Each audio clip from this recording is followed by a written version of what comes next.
All right, courtroom drama lovers, buckle up. What you're about to witness is a real-world battle over one of the most debated legal issues today. Can someone be charged with murder just for delivering fentanyl? This isn't your average drug case. It's a clash between intent, law, and morality. Let's dive in. For murder? Judge, if I may, the common law has established that murder is when someone intentionally, knowingly causes the death. Okay, the statute is what we're going to go by. Yes, ma'am. Okay. But I don't think it was the intention of the legislature to remove the requisite mens rea. What makes you think that? Because the common law going back 1,000 years has required murder to be intentionally and knowingly. But they've added section B4, which it's a little confusing because the caption states it's 1902C, but the way it reads is the way B4 reads under 1902, which requires only knowingly, not intentional, knowingly manufactures or delivers a controlled substance included in penalty group 1B, blah, blah, blah. That's fentanyl. That's what the allegation is. And so it actually has the mens rea of knowingly deliver. It reads straight from the statute. So I'm going to deny that motion to quash. Can I Sure. just make a brief argument? Yeah. Here's where things get spicy. The defense is invoking one of the oldest principles in criminal law, mens rea, or the guilty mind. Basically, he's saying, you can't call it murder unless my client intended to cause death. But the judge? She's not convinced. Notice how she keeps steering back to the statute's language. That's a signal. She's leaning on letter of the law, not moral argument. Under this indictment, under the way that it's pled, if a doctor gives a patient fentanyl and that patient dies, then that doctor can be charged with murder even though he did not intentionally or knowingly. Well, there's an exception. The next C, except as provided, where was it? I saw this. It is a defense to the prosecution under section B4, which is our section that the actor's conduct in manufacturing or delivering was authorized under chapter 481 Health and Safety Code or state or federal law, which I think would be the medical purposes. So there's an exception. Is it my understanding then is the court of the opinion that the state must prove that my client knowingly delivered fentanyl to an individual? That's what the law says, and that's what the indictment says. Did then and there knowingly deliver a controlled substance, namely fentanyl, and that Shelby Irvin died as a result of ingesting and inhaling that into her body. So that it's the opinion of the court that Ms. Cormier must have the requisite knowledge that she was giving her fentanyl. I think that's. I think go ahead. What Mr. Radford's trying to do is box the court in here. I'm not gonna. My interpretation of the statute is just knowingly deliver a controlled substance, and that controlled substance, if it contains fentanyl, is enough for her to be guilty of this offense. If it contains fentanyl and causes the death of a person, then that gets us to murder. Well, I think that's going to be another whole question because it's specific that it says knowingly deliver a controlled substance, namely fentanyl. So I think that's going to come down to maybe a jury question. I'm not going to make that decision. That's not that's just an element of the offense. So the motion to quash is denied. Yes, ma'am. I would submit that the statute is unconstitutional as drafted. Okay. I'm not going to find the statute. I understand. I'm going to follow it as written. Yes, ma'am. All right. So that's denied. Hold on just a second. Then there's additionally, I don't see an order on that motion to quash. I didn't know if I can see. I got one. Okay. So that's, thank you. Then in addition, I'm just going to set that right there for now. Oof, that's a big loss for the defense. The judge just denied their motion to quash, meaning this case is officially moving forward to trial. Imagine being Michelle Cormier right now, one step closer to facing a murder charge. Do you think that's fair? Should intent matter when someone dies from fentanyl, or is delivering it enough? Let me know what you think below.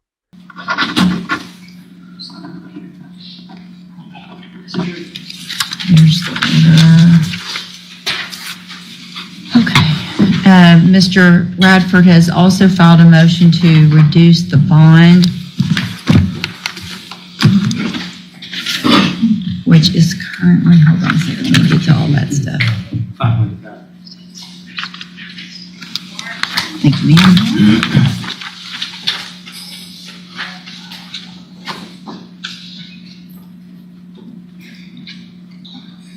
Oh, you filed an application of writ to seek reduction.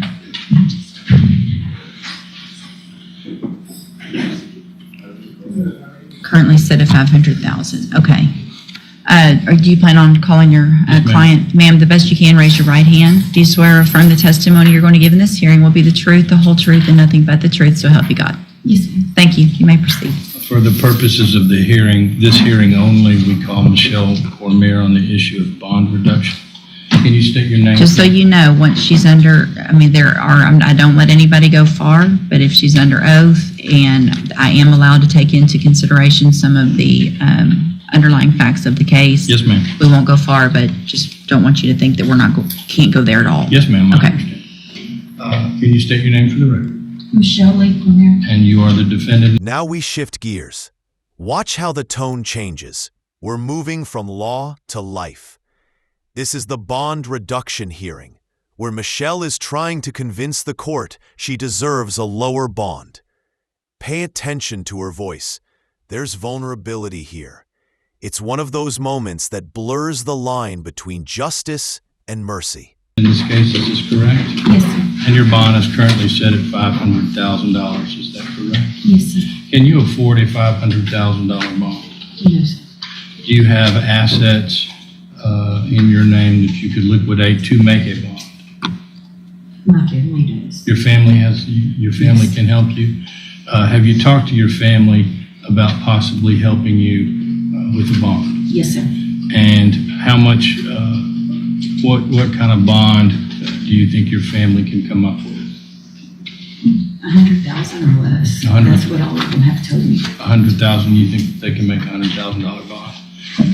Would it assist your case in the presentation of your defense if you were bonded out and could assist me in working on your case? Yes, sir. Where were you born? I was born in Beaumont, Texas. Okay, have you lived here how long? I've been back down in this area since I was 13 years old, so. So you pretty much lived here your whole life? Yes, sir. And you have family in this area? Yes, sir. Jasper area, my aunt here in Beaumont. Where would you live if you made bond? The Golden Triangle, Beaumont, or Bader. Who would you live with?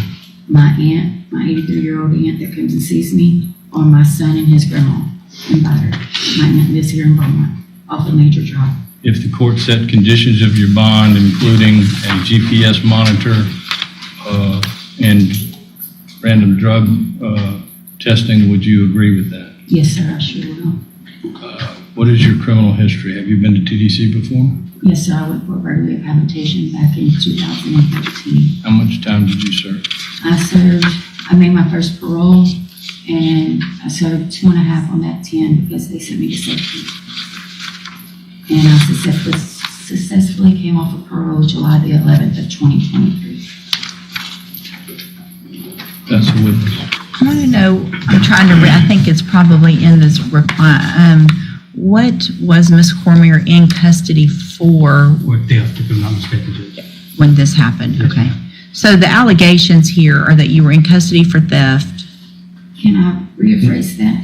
No, just answer her Yes, question. ma'am. In custody, smuggled in some drugs of some type in your vagina that you gave to someone else that the allegation is led to her death that had fentanyl in it. Am I correct? That's it in a nutshell, Judge. All right, go ahead, Mr.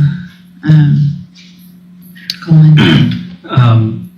And you don't disagree with the judge's assessment that you, in fact, smuggled fentanyl into the jail? I'm going to object to that. I think you said the allegations are what he's trying to do now is bind her into a confession. I'll move on, Judge. Thank you. While you were in jail, did you provide a controlled substance or substances to other felony inmates? Again, Judge, I'm going to object. that is not relevant at this time. I'll move on, Judge. Thank you. Where did you get those drugs? I'm going to object at this time, Your Honor, to that. I think any of those are going to go to her Fifth Amendment right against self-incrimination, Yes, Mr. One last Conley. question. When you were arrested on the theft offense back in November of 2024, did you have a pending felony drug case in Orange County? Had you been arrested for methamphetamine possession in Orange County? Yes, ma'am. Yes, sir. That's all I have. What's the status of that case? Do we Still know? pending as far as I know. Okay. I don't think it's been filed.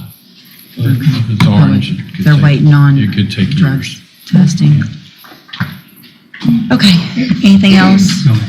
No, ma'am. All right, based on the criteria under 17.15, the information that I have, the nature of the offense, I'm going to deny the petition or the request for a reduction in bond. I think $500,000 is adequate based on the nature of all of those matters.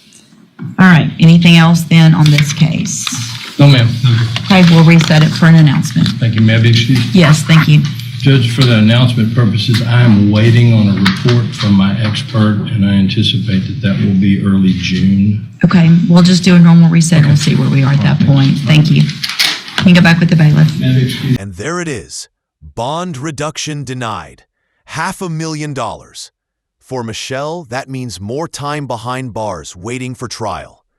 The judge's reasoning? The seriousness of the charge and the risk factors tied to her record. It's a tough call, but it raises a bigger question. How do courts balance public safety with second chances? That's the tightrope every judge walks, and we're just getting started.